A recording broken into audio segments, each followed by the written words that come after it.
If you pull out your smartphone right now and just open any map app, you get greeted by that incredibly comforting little blue dot. Oh yeah, right in the dead center of the screen. Exactly. And it essentially whispers to you, I know exactly where you are. You're right here. You are completely safe. Right. I mean, it is basically the ultimate digital security blanket. We've structured nearly our entire modern existence around it. We really have. Like how we navigate, how we eat, how we interact. We never have to wonder where we are or, well, what we should do next. Which is exactly why today's deep dive into the no-signal sources is going to feel so radically different for you listening. Welcome back to the Deep Dive, where we take your sources and extract the insights you need to know. Today, we're unplugging from our hyper-connected, algorithmically optimized present. Yeah, we are taking you straight back to the raw, analog reality of the year 2001. A time when getting lost wasn't, just some minor inconvenience you could solve by reloading an app. Not at all. It was a visceral, high-stakes, deeply physical reality. So we're jumping back into the journals of Marcy. And for those of you catching up, Marcy is this Japanese backpacker who started out hitchhiking all the way from Sapporo down to Kyushu in Japan. Right, and now he is crossing Asia. He actually just spent a really cozy 3 weeks in Seoul, South Korea.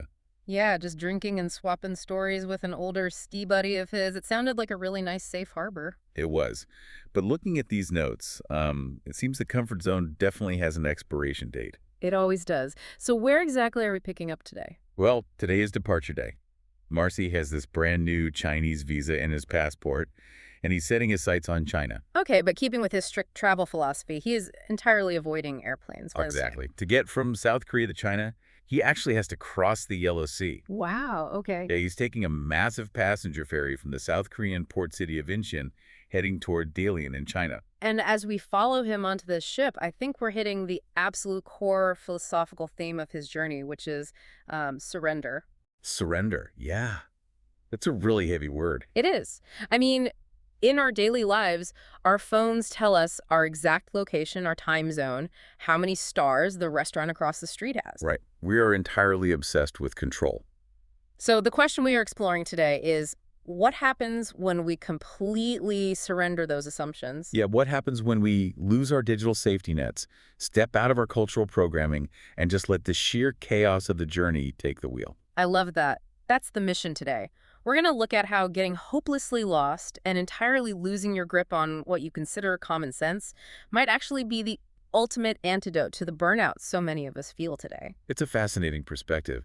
And, well, the universe decides to test Marcy's ability to surrender almost immediately. Oh, of course it does. Yeah. According to his notes, he says a heartfelt goodbye to his friend in Seoul, hops on the subway, and heads out to Dongincheon Station. Okay, making good time so far. Great. But from there, he needs to catch a local bus to the international ferry terminal. And he is on a very, very tight clock. It's extremely tight, right? Let me look at the notes. It's a little after 3:00 p.m. Yes. He figures he'll catch a local bus and get to the terminal by 3:3. The ferry officially departs at 6 good of 3 p.m. Which seems like plenty of time, but he has to clear international customs, buy his physical ticket, and board the ship. Exactly. And international departures by sea in 2001 were not the quick barcode scanning processes we had today. I can imagine. Lots of paperwork. Oh, tons. The margin for error is razor thin. So he gets on a local Korean bus. He's looking at the Hangul characters on the signs, right? Just trying to guess the right route based on a paper guidebook. Yeah, just a physical book. He sits down with his heavy backpack, and the bus starts moving. 5 minutes pass. 10 minutes pass. 20 minutes. Oh, no. I know where this is going. 30 minutes into this bus ride, there is absolutely no ocean in sight. Just endless, unfamiliar urban sprawl rolling by. Precisely. Wait, so he went 30 minutes in the wrong direction?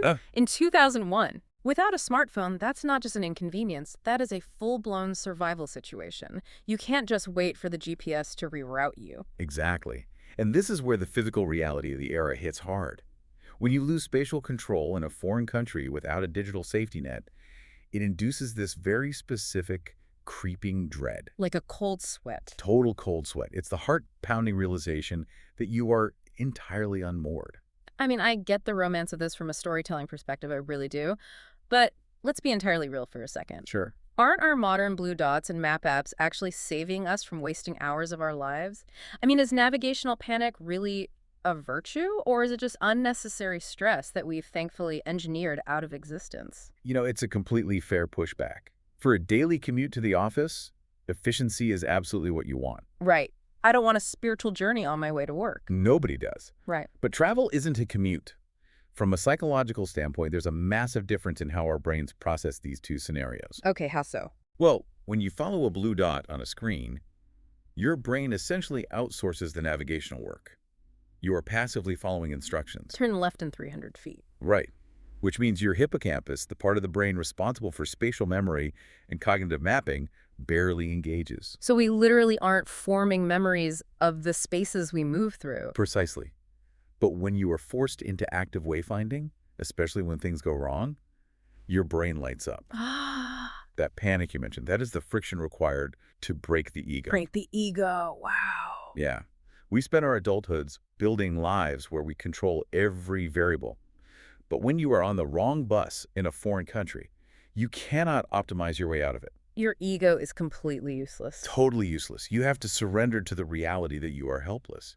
You can't outsmart a bus moving at 40 miles an hour in the wrong direction. No, you really can't. So what does Marcy do? Well, Marcy has to throw himself at the mercy of the universe. Or rather, a very confused Korean bus driver. Because he doesn't have a translation app in his pocket. Right. He has to rely on pure, desperate human interaction. He lugs his backpack up to the front of the moving bus, frantically gesturing to the driver, yelling, "Ferry terminal! Ferry terminal!" Just in English and broken Korean? Yep. And what does the driver do? Is he mad? Through aggressive gestures of his own, the driver basically communicates, you are going the complete wrong way. Oh, man. He stops the bus, points Marcy across the street, and mimes that he needs to flag down a bus going in the exact opposite direction. I can vividly picture the scramble. He has to jump off, run across the street with all his gear, flag down another bus, all while watching his physical watch tick closer and closer to that departure window. It's messy. Yeah. And it completely strips away any pretense of being a cool, collected traveler. Definitely not cool in that moment. No. But it works. Because he asks for help, he manages to scrape into the terminal around 4:30 p.m. Okay, so he's completely stressed, sweating through his shirt, rushing through immigration. And he barely makes it onto the ship before they pull the gangway. That is so intense. But looking at his notes, surviving the land doesn't mean he understands the rules of the sea. Not at all. The sea plays by entirely different rules, both physically and psychologically. So Marcy finds his spot, and he bought the absolute cheapest ticket, right? Second-class cabin. Yeah. Which, in 2001 on this specific route, basically meant a designated spot to sleep on a tatami-style floor in a very large shared room. Right, so he drops his bags, catching his breath, and now he wants to do the classic cinematic traveler thing. Stand on the deck, feel the ocean wind, watch the city lights of South Korea slowly fade away. Yes. It's a very romantic expectation. You want that definitive moment of departure. You do. But he's actually early now, since he barely made the cutoff, but the boat hasn't left. So he pulls out a paperback book in the cabin to kill some time. Because there's no TV he can understand, zero Wi-Fi, just him and a book. Exactly. And he notes that there are these tiny porthole windows in the cabin, but they are completely caked in, dried, opaque sea salt from the ocean spray. Oh, so he can't clearly see outside. Right. He figures he will just listen for the massive roar of the ship's engines to know when they're finally leaving the dock. Which, based on how we experience cars or airplanes, is a completely illogical assumption. You expect a roar of acceleration. You do. Except this is a massive passenger ferry. The engines have been idling the entire time. Exactly. The vibrations are constant. By the time the subtle pitch of the engines changes and he realizes they are actually moving, he rushes out of the cabin, sprints onto the deck. And he has entirely missed the departure. Totally missed it. The city lights of Incheon are gone. He steps out into an absolute pitch-black void. The visual of that is staggering. Going from the hyper-stimulating neon lights of Seoul earlier that day to the complete darkness of the Yellow Sea. Total void. Ugh. No streetlights, no city glow on the horizon. Just a massive, overwhelming canopy of ancient stars above him. He writes that because the darkness was so absolute, the stars felt heavy, almost unbelievable. It's beautiful.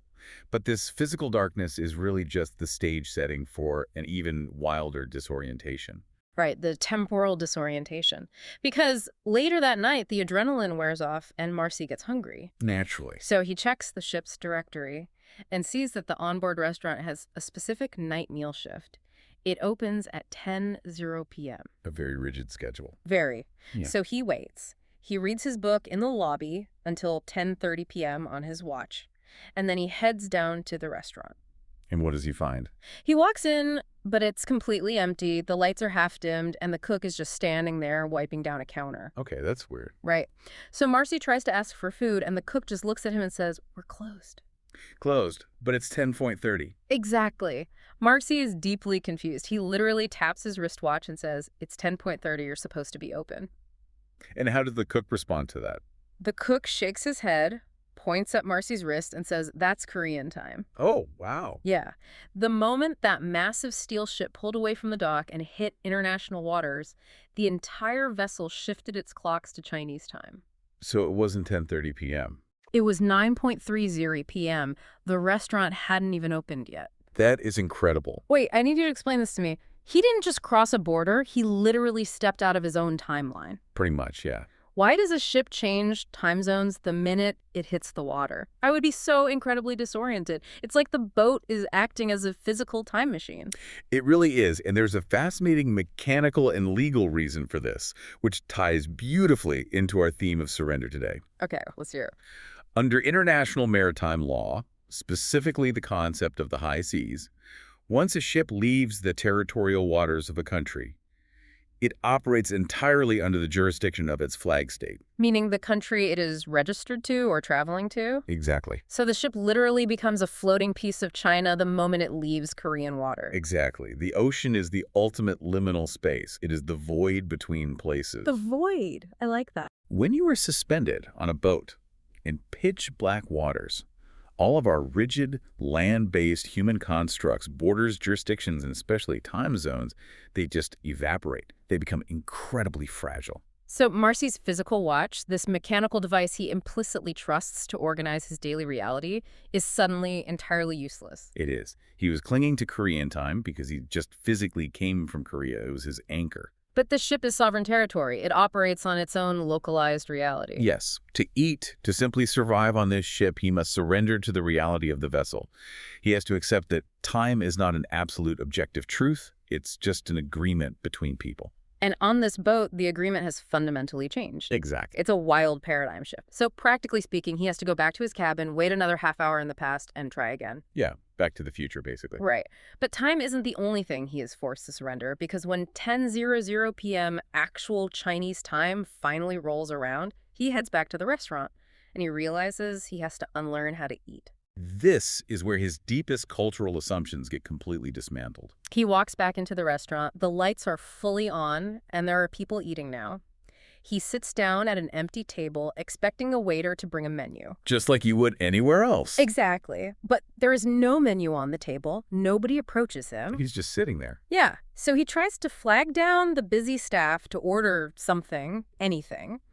He tries using his broken Korean. He tries his rusty college-level Chinese. Nothing works. The staff just wave him off. You just wave him off. He is completely stonewalled. You can't even point and grunt at a picture on the wall because there are no pictures. He is experiencing the intense friction of incompatible systems. That's exactly it. It's like trying to play a modern PlayStation game with a retro Xbox controller. Right. The buttons on the controller physically press down. You are doing the actions, but the system simply does not recognize the inputs. Marcy is aggressively pressing his Japanese cultural buttons, but the boat's operating system is entirely different. And this is where the Eastern philosophical perspective on travel really shines through in his journals. How so? Well, in a lot of Western travel culture, we approach travel as an act of conquering or consumption. We arrive with our meticulously planned itineraries, our expectations of customer service, our demands for efficiency. We fundamentally want the destination to conform to our desires. We sit down and we expect the menu to be brought to us. We want to impose our will on the environment. I am a paying customer. Feed me. Precisely. But the Eastern philosophical ideal, and you see this heavily in Taoism, is to be like water. Bruce Lee's famous quote, right? Be water, my friend. Exactly. Water doesn't impose its shape. It takes the shape of whatever container you pour it into. True travel in this philosophical sense isn't about demanding a menu in a language you understand. Right. The real joy of travel is the aha, Moment of discovering how a new, entirely bizarre system actually functions. It's about willingly dismantling your internal default settings. Marcy had to realize his so-called common sense was actually just local Japanese programming. And he only discovers this because he surrenders his pride. Yeah. Tell us what happens next. So an older Taiwanese woman who has been quietly watching him struggle from across the dining room finally intervenes. She takes pity on him. Yeah, in broken English, she takes pity on him and explains this bizarre bureaucratic system. She tells him that you don't order food at the restaurant. Wait, you don't? No! You have to physically leave the restaurant, go down a flight of stairs to the front reception desk of the ship, look at a master menu board there, buy a little paper meal ticket with cash, and then bring that paper ticket all the way back up to the restaurant kitchen to get a plate of food. It's a completely counterintuitive loop if you are used to a standard dining experience. But it is the absolute law of the ship. And once he accepts that law, once he lets go of his programming, a beautiful thing happens. What's that? The Taiwanese lady doesn't just explain the system, she invites this lonely, hungry traveler to sit and eat with her. Oh, that's lovely. It is. They end up sharing a meal in the middle of the ocean, communicating in this delightful, messy patchwork of her broken English and his rusty second language, college Chinese. It's a profound moment of connection, born entirely out of friction. It really makes you wonder, if you look at our listeners today, when was the last time any of us relied entirely on the kindness of a stranger to figure out how to get a meal? We rely on TripAdvisor, Yelp, or Google Translate. Exactly. We never have to ask the person sitting next to us how the system works, which means we never actually talk to them. We've engineered the friction out of travel, but in doing so, we've engineered out the serendipity. We miss out on the shared humanity of being vulnerable, looking foolish, and having to ask for help. We trade connection for convenience. But Marcy traded his frustration for a shared meal with a stranger from Taiwan floating somewhere between Korea and China. It's a beautiful payoff. It really is. So, fed and culturally humbled, Marcy finishes his meal. The lights in the second-class cabin are turned off for the night. But his brain is buzzing. He's not quite ready to sleep on the floor just yet. I wouldn't be either after all that. Right. So he retreats to the ship's central lobby, which is still dimly lit, and he stumbles into yet another surreal cultural discovery. The layers of surrender just keep coming on this boat. They really do. He walks into the lobby, and through a haze of cigarette smoke, he sees a group of older Chinese men. They are intensely playing mahjong, slamming tiles down on a table. Okay, mahjong. Now, Marcy is a Japanese man who knows how to play Japanese mahjong. He writes that he thought, finally, something familiar. I know this game. But I'm guessing he doesn't. He doesn't. As he stands there watching them, he is completely baffled. The rules look entirely alien to him. Why would a game he knows so well look completely unrecognizable? Because it is a tangible, physical manifestation of the cultural border he is crossing. Japanese Riichi Mahjong and traditional Chinese Mahjong share the same ancestry, but they have evolved into vastly different games. Right. He says the tiles they are slamming down are enormous, twice the size of the Japanese tiles he is used to. Exactly. Chinese Mahjong tiles are historically chunkier and larger. In Japan, the game is heavily reliant on automatic tile shuffling tables. Oh, like machines that do it for you. Yeah, which require smaller, perfectly uniform tiles with magnetic cores. Japanese Mahjong also uses special red 5 tiles and a complex scoring system based on declaring Riichi, or a ready hand. So it's very structured and automated. Right. But the Chinese men on the boat are playing a faster, older, more fluid version of the game. They are manually washing the large tiles on the table, which creates that iconic, incredibly loud clacking sound. The rhythm, the tactile experience, the scoring, it's an entirely different ecosystem. He says it looked closer to a simplified Japanese children's game called Donjara than the serious mahjong he knew from parlors in Tokyo. That's hilarious. It's so funny to me. He traveled all this way, survived the panic of the wrong bus, crossed a time zone in the pitch black, decoded a secret meal ticket system, just to sit in a smoky lobby and feel like a complete outsider watching something he thought he understood. But notice his reaction here. This is the crucial evolution of his character. On the bus, he panicked. Oh. At the restaurant, he was frustrated, but here, in the lobby. Yeah, what does he do? He doesn't try to interrupt the men. He doesn't try to correct them or demand they teach him the rules right then and there. He just sits down on a nearby sofa. Yes, and this represents the final, perhaps most profound stage of surrender in Eastern philosophy. the concept of emptiness, or Hmm. Emptiness. becoming the pure observer. Yeah.